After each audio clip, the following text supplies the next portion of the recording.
আজকে কি? আজকে সরস্বতী পূজা দেখতে পাওনি? কত সরস্বতী যাচ্ছে দেখছো? ওইগুলো সরস্বতী? হ্যাঁ। আর আর আমি এখানে লেগ পিস ভাজছি। আর আজকে এত সকাল সকাল কেন? আজকে সরস্বতী পূজা তো, তাই সকাল সকাল দোকান খুলেছি।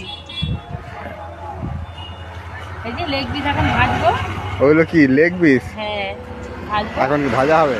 হ্যাঁ ভেজে রাখি দুটো, দেখি তেলটা হয়েছে নাকি। তেল কি করে হয়েছে বলে বোঝা যায়? এই তো ওটা ছাড়লাম, দেখতে পাওনি? ওই জন্য তো তেলটা দেখছো ফুটছে। এখনো হয়নি তাহলে না তেলটা? আর একটু হবে, আর একটু গরম হবে। লেগগুলো দেখছো? এই দেখো কত করে লেগগুলো? 50 টাকা করে লেগ। বাহ, দুটো ছেড়ে রাখি। ওই দেখো। আহা গো, আহা গো, লেগগুলোকে ছেড়ে দিল গো। ছেড়ে দিল গো। যা হোক আস্তে আস্তে।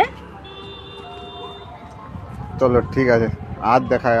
আজকে কি আছে স্পেশাল মেনু? কি আছে? স্পেশাল মেনু আছে, বার্গার আছে, পিৎজা আছে, আর পনির প্যাটিস আছে, ভেজ প্যাটিস আছে, হ্যাঁ। আর আছে চিকেন প্যাটিস আছে। বন্ধুরা তোমরা কিন্তু সবাই এসো, দোকানে সমস্ত জিনিসের আইটেম আছে। আর সঙ্গে সঙ্গে কি